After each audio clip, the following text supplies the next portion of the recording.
Welcome to the Cabin Culture Podcast, where we spend a little more time diving deeper into all the fun parts of cabin culture. I like to think of this as both the material and imagined expressions of how cabin lovers, dwellers, builders, and designers wish to live a more simple and authentic life.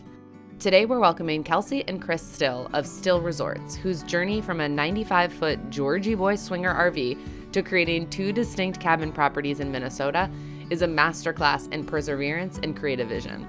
From their innovative use of 140-year-old reclaimed barn wood to their commitment to preserving the natural landscape, the Stills share how staying true to your vision often means taking the harder path. We'll explore how they transformed challenging pieces of land, including an old mining shelf and a densely forested Lake Superior property, into spaces that honor Minnesota's cabin heritage while reimagining what a modern retreat can be. Whether you're dreaming of building your own hospitality project, fascinated by the evolution of cabin culture, or simply love a good story of persistence and creativity, this conversation offers both practical wisdom and inspiring insights. We'll dive into everything from navigating commercial funding to the importance of knowing your avatar, and why sometimes the most meaningful growth comes from embracing the struggle. Let's do it. Hello, it's so good to see you guys. We're recording, so we're just going to dive in. Okay. I'm excited to start with Minnesota, partially because Sean, my husband, is a Minnesotan. I've only been there twice, but I've heard so much about it, and cabin culture there seems to be almost as strong as in Maine, or maybe stronger. I'm not even sure. Can you start by sharing just a little bit about what cabin culture is like in Minnesota, for those who don't know? Yeah. So I suppose there's like two categories. There's probably, the old school, familial cabin culture that we all grew up with. But now there's this new genre. It seems like it just exploded. We started building in 2018. So it was kind of still, the modern cabin wasn't really existing yet in 2018. So it's when we started building. And now it's, I would say, exploded. It's ubiquitous now. Yeah. I mean, it's kind of not. So I don't know much about what Maine, for the new cabin culture is like. You guys have probably exploded to Ohio, places like that. But the cabin culture that we grew up with and then our parents grew up with, we were super lucky to have a family cabin, is a bit more old school, right? We had the outhouse, and then you would just, be on a lake all day, destroying each other on the tubes. It was like the dad or the uncle driving. There's like memes on it now on social media. And and then you just go to bed absolutely exhausted. You cook hot dogs, it's just family. It's family. Yeah. Going up north is synonymous. Yeah, I don't know. north. I don't know how it works for Maine. Is it like going west? Is there an up north aspect to it? Yeah. Well, but weirdly, it's called down east. Up north, the region is called down east. Okay. Yeah. Which is very confusing for out-of-staters. Yeah, it would be. Yeah, so ours is just predominantly up north. It's synonymous with people getting out of the city, taking that break. The old log style cabins. So how does that, because it has shifted a lot. I feel like, to your point, we've seen that everywhere, the new modern, like unique stays, but very kind of high end, which is so different from my cabin experiences as a child. I'm wondering, do both of them still exist in Minnesota? Is it going to eventually replace it, or are there different people participating in each? Like, how do they interact with each other right now? With the way things are going, I think there'll always be a little bit of both, unless counties or cities crack down on short-term rentals, because people that have the older cabins, when they're not in them, are now able to rent them out and share them if they want. Some aren't comfortable with that, and they just keep it for their family. But then there's, this mix now of old and new, which we try to do. We bring modern, bigger windows to kind of an older feel of the cabin. We're one of the cabins that really wanted that old wood feel, like our new cabins at Toffee Trails have 140-year-old wood in them with brand new windows, heated floor, things like that. So there's a mix, but I do think there'll forever be a little bit of a mix coming. We really try to tie that old with the new so that you can have all the modern amenities and comforts. Not a big fan of drywall cabins. Around a lot. Deliver moving too much. Yeah, he moves a lot. But deliver like some of that nostalgia, that is still there. And I would say, to answer part of your question, it's still an abundance of ma and pa style resorts in the Arrowhead, in Lake Country. You throw a stone, there's a ma and pa resort with 4, 5, 10, 15, 20 cabins that are all the, the older style, the more rustic. It's fun because you can kind of do a little bit of both. But we're fans of having those old elements. To me, if it's super modern, doesn't feel like a cabin to me. So it's missing those like really cozy cabin touches that you want to feel with the nostalgia, which is what we try to bring in with like wood you can't find anywhere else except this barn in southern Minnesota. This guy took down and we bought the wood from him. Yeah. Yeah. I will say that's what stood out to me the most when I was looking at your cabins online, because I feel the same way and really, really struggled with my own build, because we wanted wood on the inside and then we got that quoted against drywall and it was like drastically different. So it was like, okay, this is something we can add later. And when I looked at yours, it just had that feel of like, it could have been a cabin handed down, but it also feels a little bit nicer, right? Like I'm not going to have to worry about like mice crawling out of the walls, right? It has that like nice feel, but still has the personality of a cabin that might have been in the family for generations. It's hard to do. Doesn't have that musty carpet, when you walk in. Yeah, Cuyuna Cove was our first one, and we wanted to find, took us forever, but the wood we found in both cabins is really old, and it's not from Home Depot. You can't replace it. You can't copy it, which is something we wanted, but we just mainly for this feel that you can't bring to a new build. The wood in Cuyuna Cove was ash. We found from a guy on Facebook Marketplace. Both were Facebook Marketplace finds, and just sitting out in this guy's like farm field for I don't know how long. A long time. He had bought the sawmill from somebody 30 years ago, and that pile of wood was there when he bought the property. So it had just been sitting in a field for a long time, and it was labor intensive because it started off an inch and a half thick, had to be planed down, had to be cleaned, had to be lightly sanded. I think we did a clear coat on it. It took so long. Thankfully we had my dad's wood shop, so we were in there with every piece of wood and planing it, so thin it down because they're all different widths, and then we had to cut them 2 inches, 3 inches, and then put one up at a time with like how does it look aesthetically? I mean, it was obnoxious how long it took versus just hiring guys to throw drywall up. But some drywall in there to offset. We also just didn't have enough wood to do them all in wood, but it looks really cool. It's such a vibe. It does look really cool. And that's where if you have the skills to do that and you can do that, it's so worth it. If you're building from like 13 hours away and paying people, I understand why the price point is so different because it is very labor intensive. Okay, but I want to take a step back. I feel like we jumped straight into the details of your cabin, but I want to go back for people who don't have like a big picture of all that you've created. One of the things I love about what you've done is you've created these very personal feeling cabins, but they are on commercial properties, and you have 2 different properties with multiple cabins. So I want you to kind of give us an overview of the work that you've done to date. What are your properties? And then I'm going to dive into some of the details. Okay. We just actually did a presentation in Minneapolis for a real estate investor group, and my slideshow ended up being like 90 slides of like photos. And like we have a story. It's a long story. I don't know if we can spark note it, but we're trying to get it shortened down because it's. Yeah. I mean, as far as our builds, like when we started out, it was we were starting over in life overall at 30, and I was a physical therapist. Kelsey had been living in Austin, elsewhere. We kind of had lived out of the country, all over the country, major metros. Both went to school together in like junior high school in Minnesota, central Minnesota. I love that part of your story. And then kind of left. Yeah. Yeah. And then, so we got together at 30 back in Minneapolis, kind of serendipitously. We bumbled into each other. Yeah, we bumbled into each other. I love that. Are you still in Minneapolis? Right now we're in St. Pete. Okay. Back and forth a lot. Yeah. Good time of year to be in Florida. Yeah, That's really nice. This is a nice change because we've been up in the Northwoods for 7 years nonstop working. So this is new to us. But yeah. But yeah, the overview. I mean, if we want to go in depth, we can. There's some fun stories in the middle of all this. But anyway, we ended up getting an old 95 Georgie Boy Swinger RV because A, we had no money, and B, we had went to Bali for a couple months to kill time. It was like $200 a month to live there with the family. It was awesome. Everybody thought it was so exotic, but for us, it was so cheap. So we went. I've heard this before about Bali. Yeah. Really cheap, especially back then. But it gave us the time and the headspace because we really didn't know what we wanted to do. We knew we wanted to do something creative. We weren't ready to sign a lease in Minneapolis. Yeah. We both were coming back from kind of lively cities and cities outside of Minneapolis. We'd already done that. We went to school in Minneapolis in that area. So. And we had so many great experiences elsewhere in the country, around the world. And we just, kind of felt this desire to bring something back to Minnesota from our travels. Minnesota deserved it. There was just nothing happening. And it was just kind of like dreary there wasn't all these dreamy cabins that are there now. Yeah.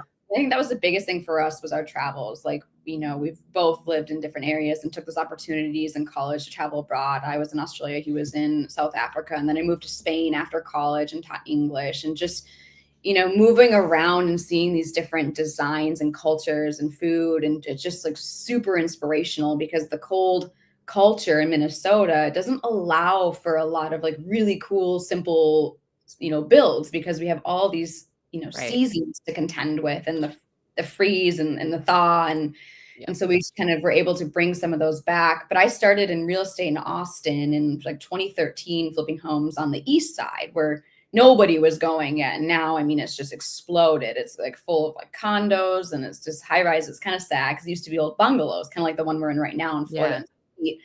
Kind of learning the ropes there. How did you get started in that though? I feel like flipping homes feels like, I mean, you must have been in your 20s at that point. And in my 20s, the thought of buying a house and then flipping it would have felt so intimidating. Yeah. So I grew up with, my dad was a farmer. So we kind of grew up with being around. He's also a builder. He's a jack of all trades. He kind of taught us how to not really invest. He was kind of doing it on a smaller scale. He was buying some homes. He had his real estate license eventually, but he was working a corporate job for a lot of younger childhood. And then he eventually got his real estate license.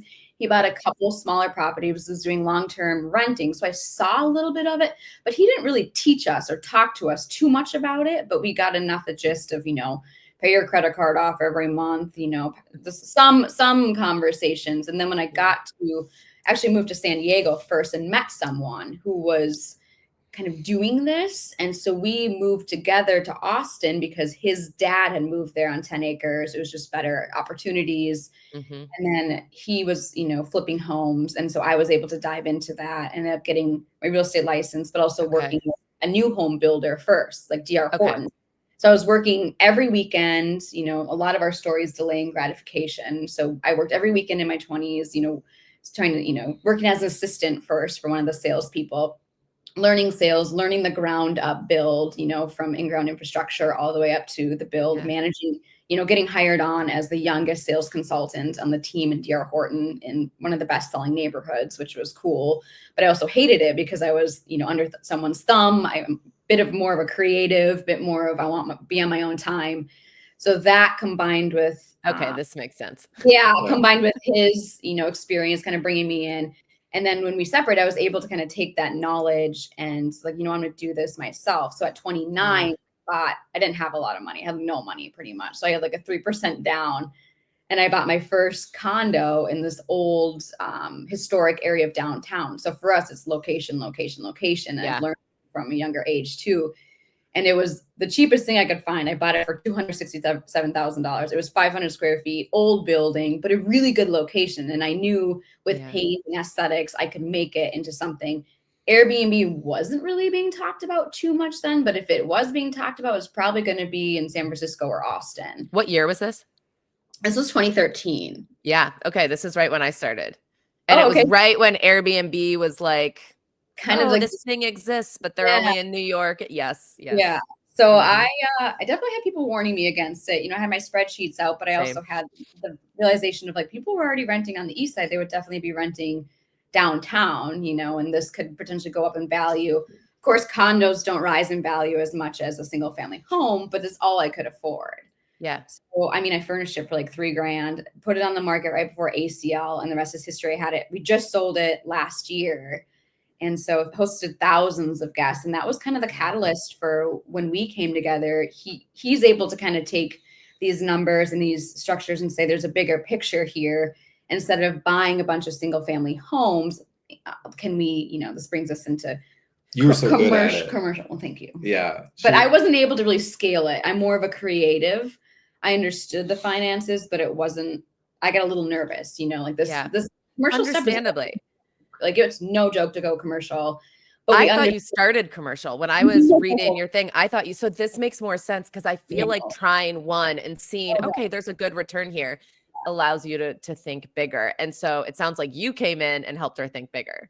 Well, we went to the RV when we met. Yeah. So we renovated an RV, got our, hands dirty. We parked it next to my dad and mom's cabin, which they bought from my grandparents. So my dad ripped it down to the studs.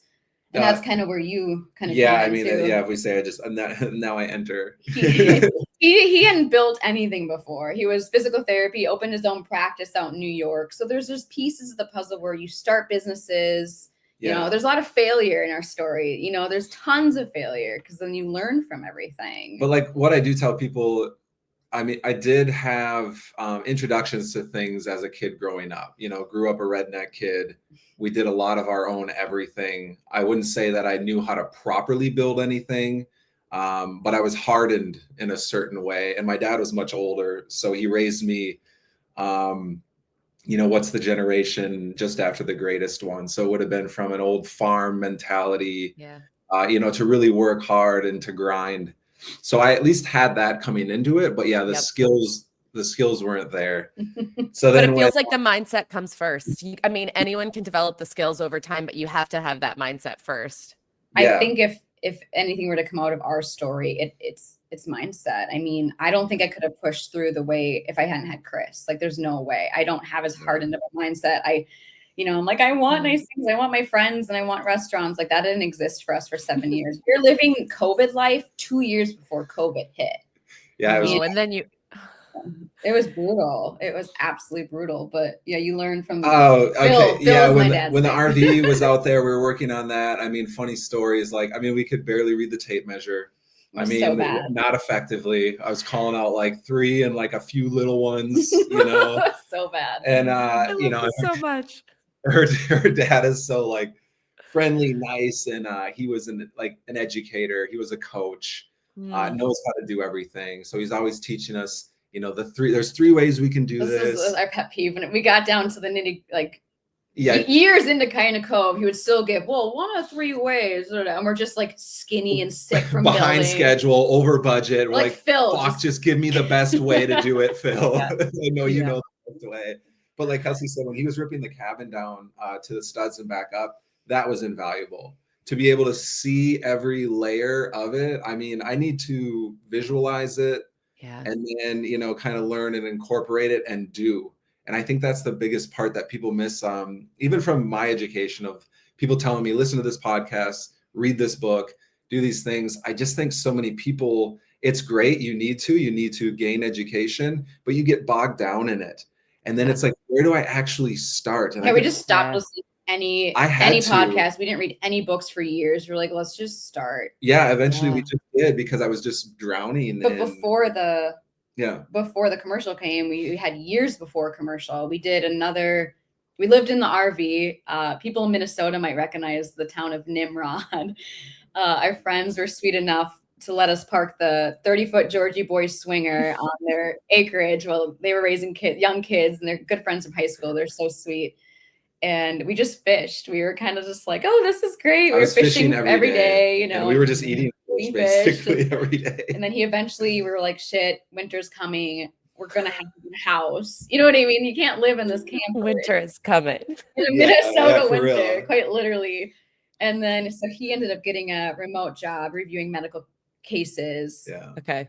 With his physical therapy degree. Yeah. So it was kind of like, well, reality is sinking in. And then we knew about Crosby, or discovered Crosby, because Nimrod's not too far from Crosby, but we'd have to go to the bait shop all the time and get bait and for fishing. And and then there was only, you know, the bike shop there, Red Raven. There was pretty much only the brewery and I think one restaurant. There's a couple little, you know, but like in 20 miles of built out trails. There was probably 30 vintage shops. There's only 20 miles of mountain bike trails at the time. So yeah, side note, this little town had died after mining had left it decades ago. And then it survived as a antique shop place with like 14, 16 antique shops. Every old building. There's about 2,000 people. There's no stoplight. You know, it's 2.5 hours north of Minneapolis. It's middle of nowhere. And people grew up with a lot of family cabins here. Yeah. So a lot of people have their old family cabins here. Nothing was modern. Nothing was new. But what was new is the mountain bike trails. So we first realized we didn't really even think about that. We were just like, well, it's close. It's kind of a cute little town. It's got some stuff and we can't afford a house right now. Yeah. So we ended up getting a realtor or seeing I think we just saw the Well, to house skip for like sale. so we had friends that were mountain biking in the area telling us about this area. It's up and coming. And then we also had a connection. Kelsey's a really good friend in college. Her in-laws were doing a kind of a little loft build in one of these old buildings for rentals. So we're like, Okay. aha, this is happening here. We still don't know what we necessarily want to do, There's what no our take is going to guarantee be. that it would blow up, but Yeah. But the signs were there. Like the Yeah. location felt good and the signs were there that movement was in the right direction. still a risk. We were still like, but also we had really nothing to lose at the time. We had no money. Yeah. We, it's like, well, we couldn't even afford mountain bikes. So, Yeah. Put the money towards But something. the W-2 job allowed us to buy an old house, which was I think 47,000 at the time. Old mining house. Super gross. Disgusting. I mean, Janice, disgusting. I can't. You couldn't be in it without like a full mask because there was the smoker lived in there and just sat in there. There's literal nicotine dripping from the walls. Ooh, I've seen that before. Yeah. So bad. So we bought it because we could. It's like, we could afford it. Welcome home. Yeah. 700 square feet. We backed and the lots are tiny. We backed our 30-foot Georgie Boy Swinger in the backyard to live in that in the fall while we got at least the carpet ripped out and then it clean enough to, picture this big teal, 90s thing coming in. The neighbors thought we were absolutely nuts. Well, they later told us, they're like, we totally thought it was like a Breaking Bad scenario coming in. God, look, what are we going to end up with? Yep. But yeah, they got lucky. Yeah. Well, no. I mean, but there's a lot of couples that were looking at that place. And I think we just benefited again from our willingness to endure. People went in there and you got out of there in 2 minutes. Yeah. It literally choked you out after a few minutes. Yeah. It was that toxic.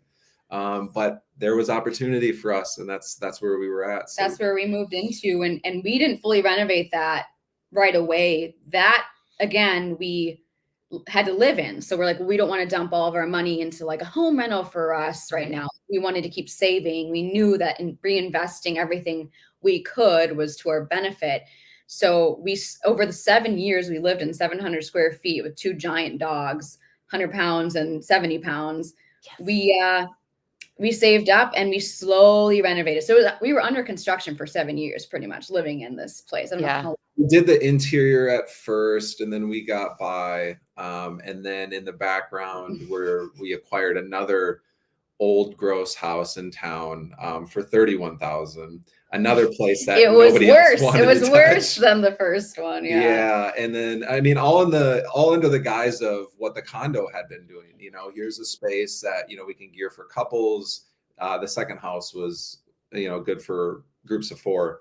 But anyway, that was kind of like our bread and butter. We're like, let's curate these spaces for couples. Yeah. Volume wise, that works really dog well. friendly because that's just how we are, so kind of build what right? So we have dogs. And there's just like, well, this is what we're comfortable. This is what we know. Couples with dogs. I'm familiar with them. Yes. Yeah, very. you guys would understand too. It's really important. Also, this is another whole conversation, but just knowing your avatar is something one of the you cannot cater to everyone, nor should you, but that's a whole nother conversation. But and it's easiest to cater if your ideal guest is you, then it's really easy. That's what I've found. It's like, okay, well, we're a couple without kids with a dog, with multiple dogs. I can build what we want. I know exactly what we want.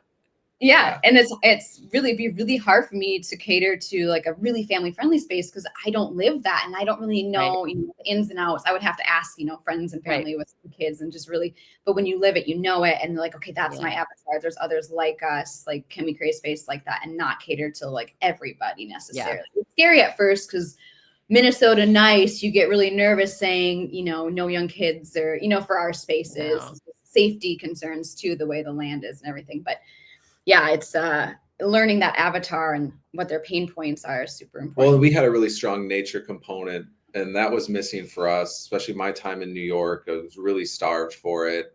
And I think everybody's a little overstimulated living in large metros, and we're craving this. So we felt that. And then we also figured, I think that will play well to make these spaces. And we made them purposely small. So that, it's just because we've stayed in places in a similar guise, and it just challenges your senses in a different way. You have to slow things down in a smaller space. And of course, with where the first 5 cabins of Kind of Cove sit, an old mining shelf there, there's a height to it that you can look out into the forest there. But we're jumping from that now. The commercial land now. Yeah, I mean, we picked that up in the background while we had that first house. We finished renovating that second place. That's, being a short-term rental. We have the land now at this point in the background. I think they ended up take me to when you bought the land, though. Yeah, okay. so because that's a big jump from like, okay, we're comfortable with these houses, but now buying a big piece of land means we're going to build. And maybe if it's a big piece of land, maybe we're going to build a handful of them. That feels mentally like a big jump. So we saw the land. It was the last piece of property that was wooded or even vacant, really, in Crosby. And for us, we knew that it connected to the mountain bike trails, and it was on the edge of historic Main Street. So it was an awesome location, but it was a funky piece of property. No one was jumping on it. It had these old mining pits, blown out. There was like a pond in the middle. So there's a wetland to contend with, we knew. And it was zoned, starting to learn of zoning, residential, commercial. It was zoned industrial. So we had to kind of think, could we do something with this? But to be honest with you, we didn't have a plan when we bought it. We had no idea what we were going to do because the land was so funky. Yes, it would have been more financially, beneficial to build a hotel, but we knew we couldn't really fund that, or we didn't really want that. We wanted something that was more to like our hearts. We wouldn't make as much money probably. We even talked about RV sites, but it just wouldn't work for that. So we ended up going to the city knowing that we liked the location, but not knowing what we could do yet. But we knew we could build small on it possibly, but, understanding that zoning first, understanding where the city is at with, support and tourism and things like that. So we did go to a couple meetings, and we met with them, and they were willing to zone it commercial because that was my question. I don't know what you can do with industrial. Yeah. Actually, well, that's a problem. Like anything. Yeah. So actually, like that's they wanted it commercial. There's nuance to this. So like we can just say we got this commercial lot, but then we can dive into. I mean, there's politics involved when you start going into a zoning conversation with the city board. So what ended up working in our favor was it was an industrial lot. You could do anything basically you wanted with it. The city was very fearful of that. Like, I mean, if you wanted to, you could still dump oil, and so forth, because it was left over from the mining days.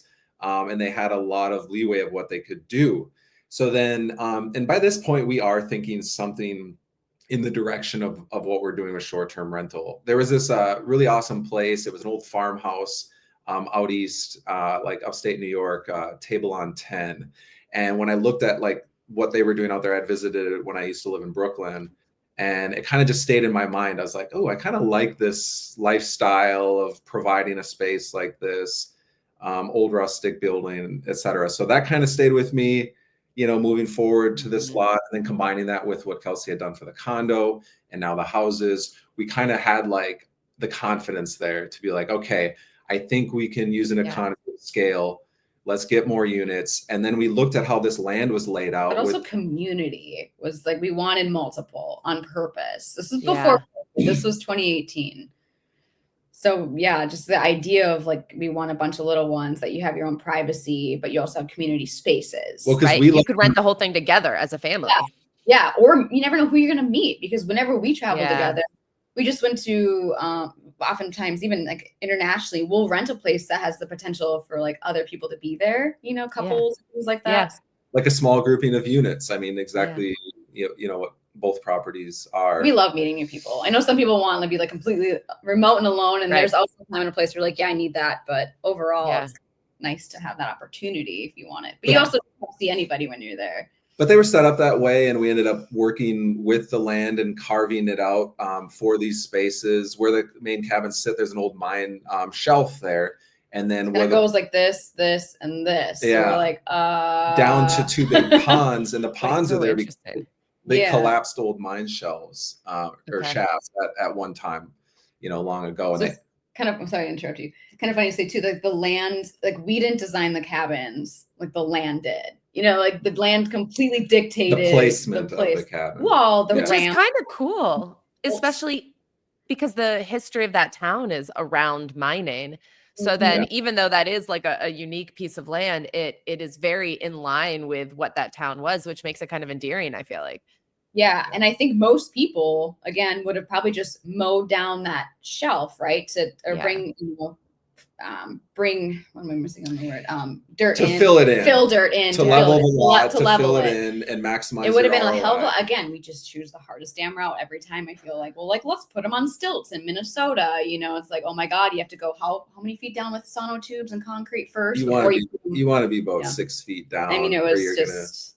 So we started to understand, like, if we could lift the cabins, we could build ramps out to them and use this. It's kind of a natural kind of like half circle, half curve, and the property drops down. They're self-facing too, because I love my light directionally. Yeah. Into like a light space is such a perfect space. And then big glass walls facing and being elevated and having a view versus just like a forest wall, or just, it's just a really cool feeling when you walk in them. It's just beautiful. But we were, learning on the fly. Yeah. A lot of it was learning as we went. And I think that was the hardest part for me, because even in our presentation the other day, like, I'm type A, I want to know the outcome. I probably wouldn't have taken this risk without him being a little bit more of like pushing it forward. But yeah, when we bought the land, we didn't quite know what we were going to do. We changed our ideas a few times, but when we finally kind of had an idea, we did have to put a business plan together and figure out financing. That's probably a lot of questions I see that people, we also do consulting now that we're kind of finished building the 2 projects. Yep. And a lot of people are like, what do I do for, financing and funding? And that is the biggest. Especially for a property of this size. It is unusual for someone to be able to independently finance 5 cabin builds, land purchase, all of that. Mm-hmm. How did you approach that, as much as you're willing to share? If you're dreaming about a cabin build, or are in the midst of a build, or you just bought a place and are getting ready to host for the very first time, regardless of where you are, sometimes you just need a little help along the way. Shared experiences from someone who's been there, advice from someone who's learned a lot of lessons the hard way. That's me. Or a cheerleader as you finish up. All of these reasons are exactly why I started offering cabin consultations to our Instagram followers and friends who could use some specific one-on-one help. I can't promise to solve all your problems, but I can promise to be transparent about our build costs and process, our organization and project management systems, our favorite and least favorite tools for renting, how we market, and how we found ourselves with almost 80,000 Instagram followers and 100% occupancy in our first year of hosting at Cozy Rock. So if that sounds like it might help you, feel free to visit us at staycozycabin.com or on Instagram at Cozy Rock Cabin and sign up for a time to chat there. Yeah, no problem. Well, we're happy to share. Land would cost about... It was 50 cents. Yeah, I was listed for like $35K. And then once they found that people were finally interested in it after... We didn't get it for $35K. No, after... It's kind of annoying. They kept upping it. But after a couple cool. Yeah, they did. They're like, and actually it was the same bank that we ended up working with for the project. So I did have the W-2 income. I started a cleaning company and was like managing Airbnbs there, the couple that there were. Mm-hmm. And then it's kind of a little income wherever we could, because there's not much work up there. Yeah, we had to I put together a pro forma, we worked on the business plan. I did all the projections for it. That's more. And to like go back in time, this was my 3rd attempt, or, there was a couple of failures ahead of this. I started a clinic with a guy in Midtown Manhattan. So had some experience with putting together a business plan, projections, all that. Then we did e-commerce between that.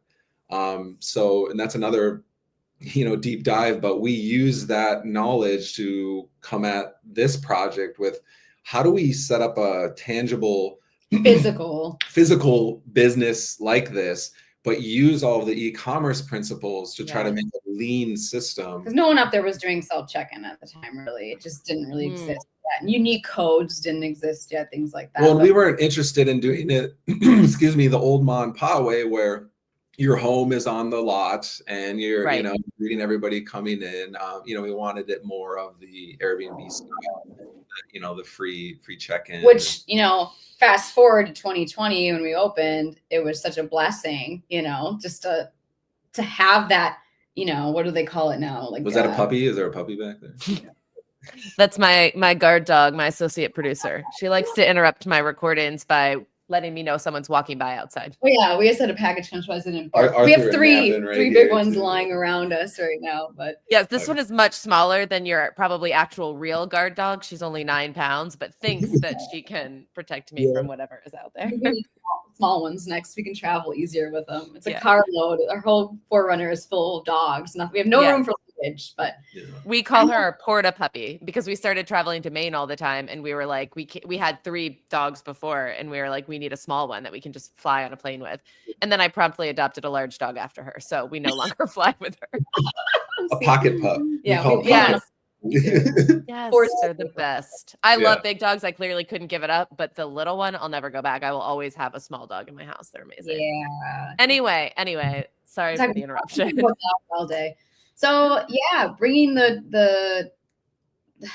you were talking about modern, like you didn't want the mom and pop. You wanted the more modern kind of check-in. System-wise, we didn't want to live on site. And I just knew that we probably couldn't afford with the business plan and what you can charge nightly with all the expenses every month. We now have more than we even thought we would for expenses. It's another kind of in the future conversation here. But yeah, we do paying someone full-time just to be there would be a little crazy. And that's also another build. We'd have to build another cabin and the cost. Although you all were living in Crosby, so there wasn't a world in which you would manage them from your house in town. We did.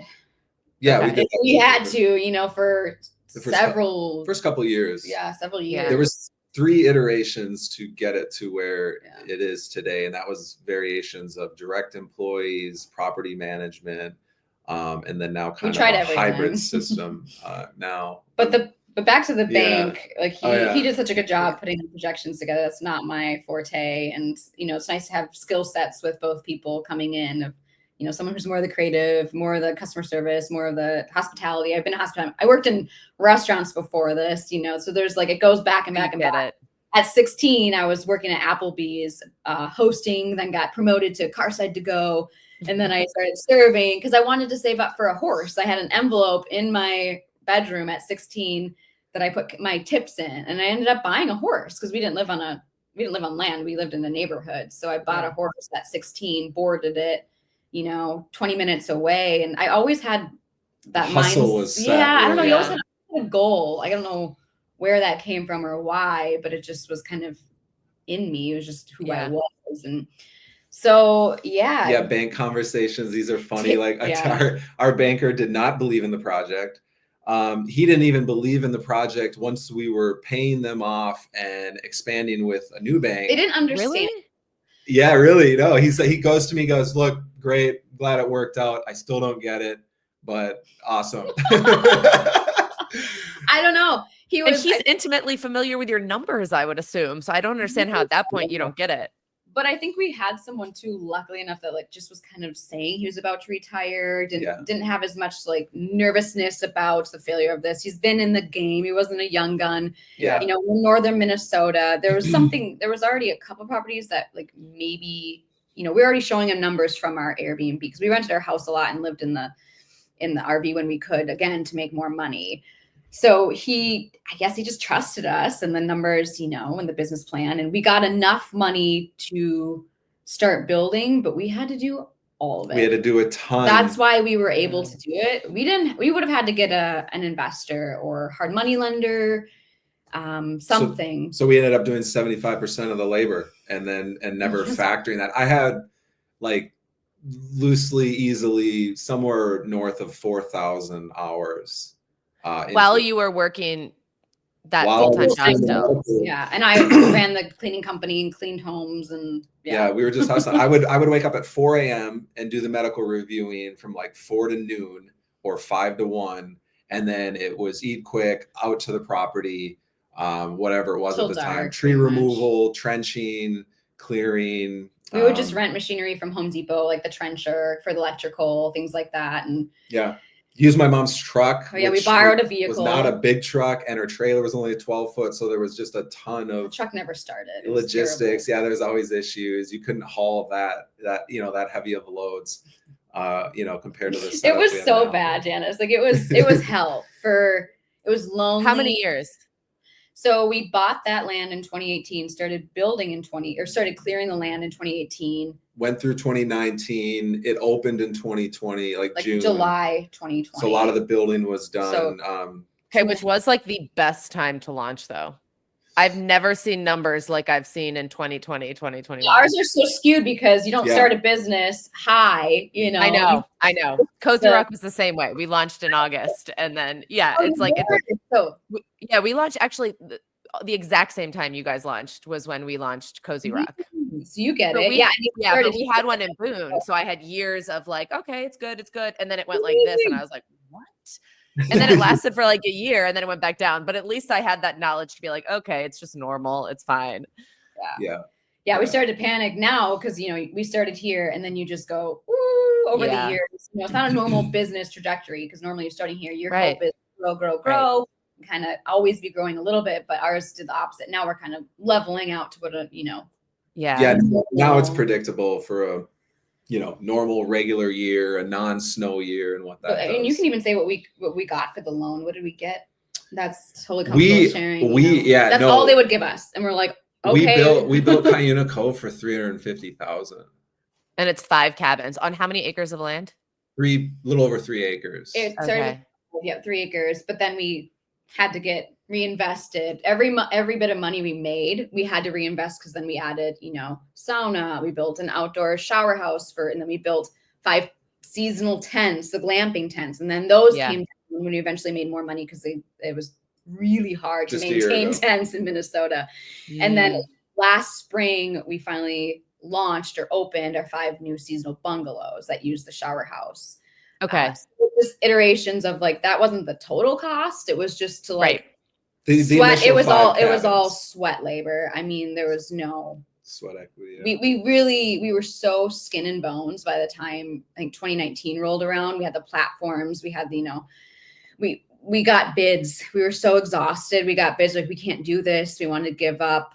And they were half completed at this point. And we tried to get a general contractor. We were dying. And subs to finish, but we couldn't get, the money to do so. And so we were just like, we looked at each other, we're like, we gotta do it. And just huge shout out to like my dad too. He was there a lot. We paid him, but he just gave us like a later repayment, So he's like, came up and helped us, and his positive energy and positive attitude helped us so much too. Cause we were mentally and physically just like, what are we doing? This is insane. Well, you don't know it's going to work. Well, we already made mistakes. This is such the lot line. This is so embarrassing. So we should know. He's so pretty. We got to get a bigger table. Chris is so big that he bumps. He speaks with his hands. Not even moving that much. He's touching the table. He's so fidgety. I'm caffeinated and I have to move a little bit. The table's like a cheap, it's low. Sounds like it's not your fault, Chris. It's the table's fault. Thank you.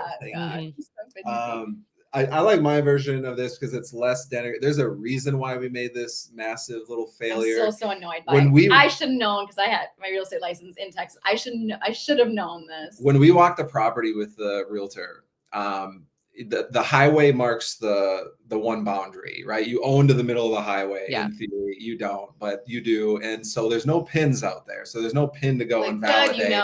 The back right corner had a white stake and a pin. I have to use the restroom. I'll let him tell a story. I'll be right back. Yeah, a surveyed pin. So we're like, okay, and it's dense forest, by the way. Like you can hardly walk through it. And then so the back left side is state recreation land. There's a big posted steel post sign, and then the other white stake. We never get back there to see if there's a pin by it. So then now when you fast forward, we're building, the utility hub is there. All the infrastructure is there. Oh, no. Cabin here, let's say there's a partial cabin to the right of the utility hub. To the right of that utility, we had a surveyor come out for something totally different. It was actually an issue with the neighbor on the other side of the property, which all worked out. But when I walked back over to this guy and the way he was looking at me, I was like, what? And he's like, you're not going to like this. And so we had built one cabin, the utility hub, and part of the other cabin. And this was like the point we were exhausted and money was running low. Yeah, on not our property. It was the neighbor across the pond, the weirdest little jut out. Like, oh my angle. Could you buy the land from him? It was a We night. did. Well, we didn't know, right? So I've- you don't know at the time. Like, this is your neighbor's damn property. Right. I could go over there. It was so we ended bad. up meeting him later. He's So you didn't know him at this point? No, we didn't know him. Oh, He's a no. local cop. Nice guy and everything. Like, but hey, we just built, 1.5 cabins in our entire utility, it's so embarrassing. like cabin.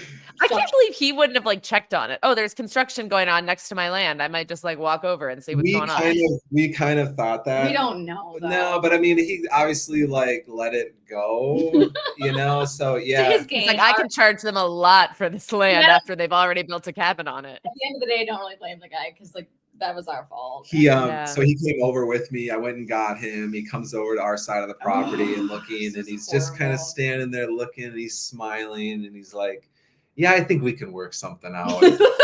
And I was like, dang it. And then, so at first what seemed So like we had to run the numbers. Yeah. How much would it Yeah. cost? We seriously had to sit down with my dad too. It was just like, if we had to can redo, we, take down. Right. It wouldn't be so bad to take down the 2 cabins because we pretty much, the sonotubes, it was already winter, so we couldn't redo those by any means until summer next year. Take down the structures, but the utility hub. that would run the rest Right. of it. Right. I mean, we knew, and the way that the land was and the way that the property was, we couldn't really shift everything. We're at Right. our, so we had to run the numbers of what it would cost to take down, Yeah. what it would cost us to not have that income from that one Right. cabin. It's actually our Because that cabin. changes your overall numbers. Overall, here's the immediate cost, but what's the long-term loss? Yeah. Yeah. So we needed bought to keep it. I Yeah. think we had to pay like 25. 25, which wasn't 20. bad. For Okay. a tiny little piece, it could have been way Yeah. worse. But we Yeah, just- it could have been worse. at the time, 25K was just like, That's right. When you're at that stage of a build, that is not insignificant at all. yeah, we just Oh didn't my have the money. Wow, we had to go back to the bank. We had to go back to Terry and Terry. We're gonna need another 25. Terry's your banker. Yeah, he had to do it too because we were like, well, I mean, we either get this done and get these open and start Right. generating. We would have had to walk or- away. I mean, yeah, Right. that's one of the mistakes. Right. It's one of those things where everyone sees the the highlights. highlights. I but- know. So I appreciate you sharing. We only have 10 minutes left, and I do want to get to the next stage because you all, like right now where we're at in the story, it sounds like, why would you ever do this again? And yet I know what happens next. You do this again. So take us to that point where like, okay, so you've obviously opened, you must have seen success that you were like, I think we can do this again in a different location. When did that happen? How long did it take? I think we just saw that of course, these properties generate income, right? You have your gross and your net, but we also wanted to hire most of it out. We didn't want to be the ones running it. And it also gave job opportunities to local families, which was incredible to see. But we knew we didn't want to clean them forever. We knew we didn't want to, be the on-call forever either. Right. And there's a lot of expenses monthly that people don't understand. Yes. Especially with a commercial project, we have to pay out, different categories, than residential has. It's quite a bit more expensive to build, to follow these rules, to get everything signed off. But creatively, we wanted to do another. I don't know if I did. It was less me. This is what I'm impressed by, of like having the so burnt out already. It was exhausting. Yeah. The way I viewed it, honestly, was if we don't do a second one overall on just the pure financial side of it, you will not really be able to move onward and upward in totality from the first one. To get everybody put in place, you're giving up a position that you had that you once had the money from. We almost had to build more, to make more, to hire. We were kind of stuck. Like 5 cabins wasn't quite enough for us to hire everything. We couldn't really get full-time jobs. We had left our jobs because it took so much time. Right. So we were in this position of like, we either got to grow and we have to want to, otherwise it's not going to be good outcome. So we had enough, I think, breathing room. I think it was like a year and a half kind of between. I know we only have a short amount of time. I'm trying to spit. The North Shore was very alluring too. We love the North Shore. That's Who our, doesn't? nature on steroids in the state. It's completely different from the rest of the state. And then we found this land and we're like, shit. It had a gentle slope so to pretty. it, so you could have this elevated. And no one was buying it because you couldn't see the lake from the land at the time, but we cleared, enough trees. I cleared 3.5 acres by hand. And it was, when we bought it, it's 17 acres. Yeah, he has chainsaw. I'm not exaggerating. just chainsaw dragging it. Yeah, because I didn't want to go in there with heavy equipment and destroy You don't it. want to clear. So these views from these cabins, you're looking through the forest, which is magical. It's and so then there's pretty. Lake Superior beyond that. There's like deer and cedar trees and birch and deer in the little valley. And there's a stream going through. And then there's this cliffside. There's like the road, right? Going up Lake Superior. And then there's Lake Superior. Yeah. I mean, like, yeah, I want to do this. Like, especially if we could use old barnwood. And that was my thing too. I'm like, I want the inside to be like all old barnwood. You may have not wanted to push for like more units, but love the creative process. I love the creative aspect. And what I mean, the barnwood was even harder than the other. It was so hard. About. It was ridiculous. But there is this moment when you finish a project of being totally burnt out and also like, oh, but now like where I was spending all that creative energy, I don't have that anymore. So like, where do I direct this? That's where we're at now. We're a little overwhelmed with like, there's a lot of options, almost too many options. You're blessed. Like you're so lucky to have options, whether it's like sending your kids to a school, you know, in your area, like all these options as Americans too, but also as us now as entrepreneurs, we're like, we like to work. We enjoy creating in that aspect, but we're in the process now of, okay, what's next? And Tofty just opened September 2023. And it was an arduous build process. Did you do all the building again? No, we didn't do all of it. I did the land rough in. So we learned how to operate a skid steer. An excavator. When we bought our own excavator, we bought a truck and trailer, kind of running those numbers. We bought a skid loader. We rented the excavator. So anyway, I did the land rough in and then filled in on logistics and basically GC'd it, but we did get a GC up there because it's 3.5 hours from where we live. Right. So I was Google mapping it before this call and I was like, okay, this is not close. I wonder if they're living. So are you living? No, you're living in Florida. There quite a bit. We ended up getting a 9 by 20 foot little bunk house off Facebook Marketplace, hauled it up with a rented flatbed trailer. Had to put it into place there. We didn't have utilities the entire time we were there. No running water hooked up because it was still under construction, the whole property.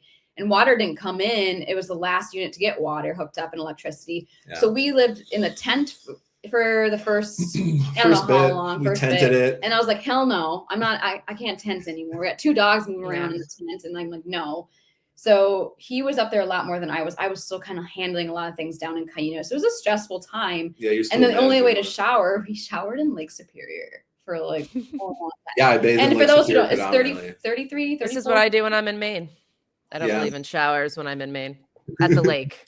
I just go in the lake. It's fine. It counts.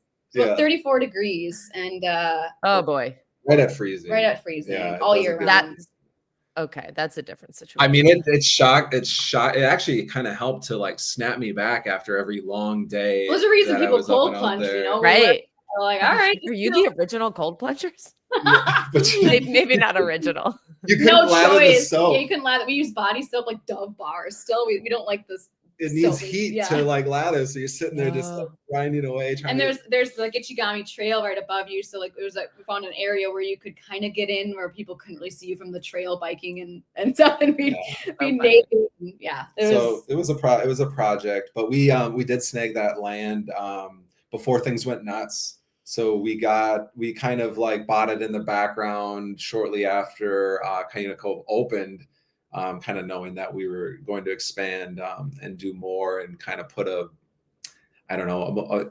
she hates luxury, but a more luxurious take on what was elevated. The systems are elevated. Well, it's everything we learned.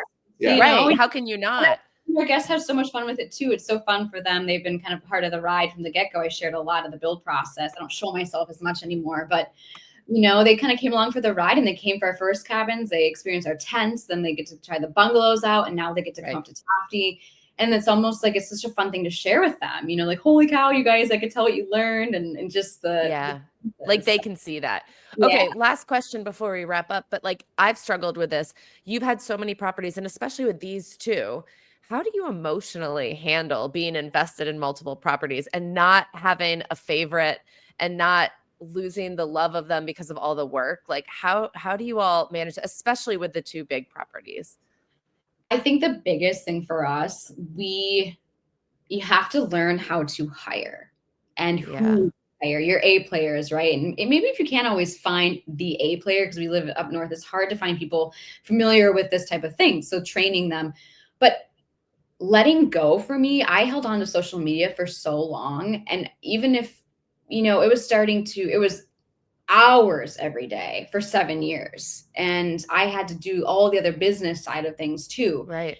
So it just became like, you're going to start to hate these, or I need to, and my creativity was dying too. Well, and it's not always easy. I mean, we're always It's honest so hard. about this. Like, it's really difficult at times. We're type A. We want everyone to have an amazing stay, an amazing experience. Things go And wrong, unfortunately, and like every 6 months, no matter what you can do to mitigate anything, it'll be like the, powers that be align for a negative result. I mean, just Yeah, I know. broke, and then this happened. It's just, but I think learning to delegate and also treating your team really well. We pay them really well too. I mean, our first cleaning team was able to buy a home before we were.